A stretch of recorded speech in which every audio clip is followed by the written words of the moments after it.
ہم نے یہ ورکشاپ کی بگننگ کون سی آیت سے کی تھی؟ سورہ حشر کی آیت، کہ جس میں اللہ تعالیٰ کہہ رہے ہیں کہ جب ان لوگوں نے اللہ کو بھلا دیا تو اللہ تعالیٰ نے ان کو کچھ ایسا کیا کہ وہ لوگ اپنے نفس کو بھلا بیٹھے۔ جب بندہ ایک گناہ کرتا ہے تو اس کے دل کے اوپر ایک ڈاٹ آ جاتا ہے، کالا ڈاٹ، اور جب تک کہ وہ توبہ نہ کرے وہ دھلتا نہیں ہے، اور اگر وہ دوام رکھے گناہوں پر تو وہ ڈاٹ ڈاٹ بڑھتے بڑھتے بڑھتے وہ ایک پورا ایک دھبا بن جاتا ہے۔ اور پھر ایک دن وہ آتا ہے کہ اگر بندہ گناہ پہ گناہ کرتا جا رہا ہے تو اس کا ہارٹ جو ہے اس کے اوپر ایک پردہ آ جاتا ہے، ایک لیئر آ جاتا ہے، ایک تہہ بن جاتی ہے اس کے دل کے اوپر۔ اور جب یہ ایک لیئر بن جاتا ہے تو نہ وہ تدبر کر سکتا ہے، نہ علم اس کے اندر اتر سکتا ہے، نہ وہ اپنے آپ کو جان سکتا ہے، وہ دنیا میں گم ہو جاتا ہے۔ کیوں؟ کیونکہ جو دلوں پر ایک لیئر آتا ہے، it's an open invitation for شیطان، وہ ایسے ہی دلوں کو ڈھونڈتا ہے۔ کیوں؟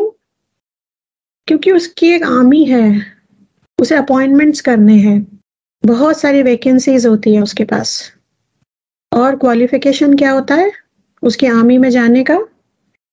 جتنا زیادہ بڑا لیئر ہے دل پر اسے ریکروٹ کرو۔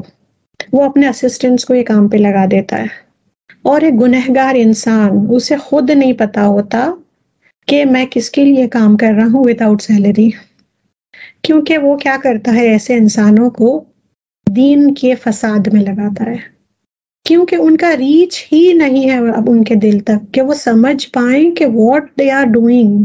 کوئی صحیح بات ان کے دل تک جا ہی نہیں پاتی، because there is a barrier. کوئی نصیحت وہ نہیں سن سکتے ہیں۔ جب ہم توبہ کرتے ہیں اور کھلے دل کے ساتھ اپنی غلطی کو ایکسیپٹ کرتے ہیں، اللہ تعالیٰ کے سامنے تو بہت وہ بڑی بات ہے، مطلب اعلیٰ مقام ہے وہ۔ ہمارے رشتوں میں بھی آپ نے دیکھا ہوگا کہ جب ہم کسی کے ساتھ غلط ہوتے ہیں اور ہم ایک دم سنسیئرٹی کے ساتھ ہم اسے اپروچ کرتے ہیں اور کہتے ہیں سوری، اپالوجی کرتے ہیں اور کہتے ہیں کہ I was wrong, I accept my mistake, ہمارے اندر ایک سکون آتا ہے۔ فیل کیا ہے؟ یہ سکون اس لیے آتا ہے کہ آپ اپنے آپ سے جڑ جاتے ہیں اس وقت، اس لیے وہ سکون آتا ہے۔ تو سوچیں پھر اللہ تعالیٰ کے اپنے رب کے سامنے جب ہم لوٹیں گے، اپنی غلطیوں کو ایکسیپٹ کریں گے، توبہ کریں گے، تو اللہ تعالیٰ یہ پردہ کس طرح سے ہٹائیں گے کہ اس کے اندر آپ اپنا ریفلیکشن دیکھ سکتے ہو۔ وہ جو مرر ہے وہ اتنا کلین ہو جائے گا۔ لیکن اگر دوام ہے گناہوں پر، سیلف جسٹیفیکیشن ہے کہ میں ہوں ہی نہیں غلط، تو یہ پردہ اور بڑھتا جائے گا، اور آپ کو خود کو نہیں سمجھ میں آئے گا کہ آپ یہ ایک کام کیوں کر رہی ہو،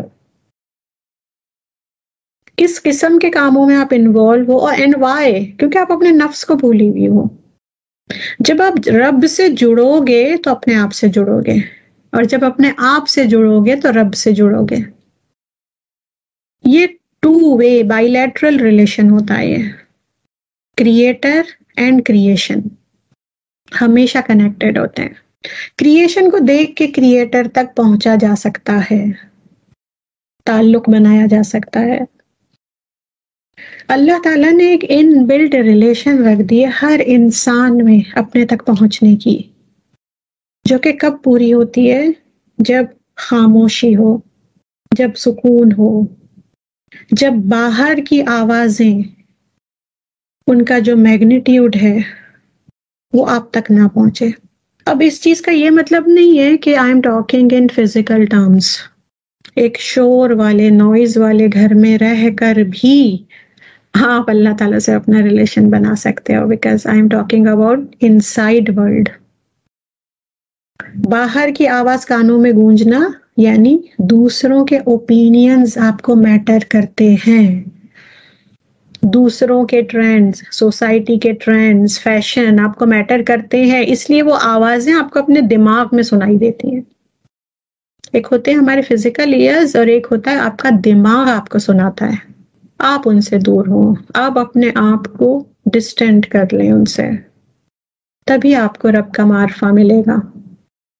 ڈیٹیچ کر لیں اپنے آپ کو، کتنا بھی انوالو ہو، کیونکہ ہر نعمہ کے ساتھ ایک اس کا ایفیکٹ ہوتا ہے. یعنی نعمہ جو ہے وہ آپ کے لیے گڈنس بھی لا سکتی ہے اور اپنے ایول ایفیکٹس بھی دے سکتی ہے، دونوں ہو سکتے ہیں. It depends on the usage. تو کیونکہ ہم ہمیشہ کسی نہ کسی محرم کے انڈر میں رہے ہیں تو اپنی خود کی لائف پر ہمارا 100% کنٹرول نہیں ہوتا ہے. لیکن اس کا یہ مطلب نہیں ہے کہ پھر ہم اللہ تعالیٰ سے کنیکشن نہیں بنا سکیں. حضرت آسیہ کی مثال ہم لوگوں کے سامنے ہے. فرعون جیسے ظالم کے ساتھ رہتے ہوئے، ایز اے وائف ہوتے ہوئے، اس کے گھر میں ہوتے ہوئے اللہ تعالیٰ کے کتنے قریب تھی وہ، کہ ان کی دعا کو اللہ تعالیٰ نے مینشن کیا ہے قرآن میں، ان کے دعا کو. تو یہ فزیکل ڈسٹریکشنز نہیں ہوتے ہیں، یہ مینٹل ڈسٹریکشنز ہوتے ہیں جن سے ہم کو دور رہنے کی ضرورت ہے. آپ کی پرائرٹیز، کہ آپ کتنا علم حاصل کرنا چاہتے ہو، آپ اپنے رب کو کتنا جانتے ہو. اس چھوٹی سی دنیا میں جب ہم کسی کے بارے میں سنتے ہیں تو سب سے پہلے پوچھتے ہیں وہ کون ہے. کسی سے رشتہ قائم کرنا چاہتے ہیں تو اس کے بارے میں ساری انفارمیشن لیتے ہیں، لیکن جس نے ہمیں بنایا ہے ہم اس کے بارے میں ہی نہیں جانتے. اللہ تعالیٰ کیا ہے، اس کی صفات کیا ہیں، اس کے ایٹریبیوٹس کیا ہیں، وہ کس طرح سے ایک امر کو صادر کرتا ہے، وہ کس طرح سے ہمارے معاملوں کو ہینڈل کرتا ہے، کتنی حکمت ہوتی ہے اس کے کاموں میں. اللہ تعالیٰ کے جو بھی 99 نیمز ہمیں دیے گئے ہیں وہ نام نہیں ہے صرف، وہ تو ہماری اس دنیا کا ایک ٹریٹ ہے کہ نام رکھ لیا جائے. صابرہ نام رکھ لو جو صبر نام کی چیز نہیں ہے جس میں، ساجدہ نام رکھ لو جو کبھی سجدہ نہیں کرتی، یہ اس دنیا کا ٹریٹ ہے. لیکن اللہ تعالیٰ کے نام وہ ہیں جو اس کے نام ہے، جو وہ خود ہے. القدوس کیا ہے اس نام میں، الغنی، الولی. کتنا ایزی راستہ ہے یہ ہمارے رب کو پہچاننے کا ان ناموں کے ذریعے. اللہ تعالیٰ وہ ہے اللطیف. کیا ہے وہ، کس طرح سے لطافت ہے اس میں. اگر ہم اللہ تعالیٰ کی رحمت کا معمولی سا بھی حصہ اگر دیکھ لیں تو ہمارے دل جو ہے وہ میلٹ ہونے لگے اس کی محبت کو دیکھتے ہوئے. اللہ تعالیٰ کس طرح ہمارے ساتھ ہے، کیسے ہماری زندگی کو آسان کیا ہوا ہے. پھر ہم یہ سوچتے ہیں اتنے بڑے بڑے ٹیسٹ کیوں ہیں میرے لیے.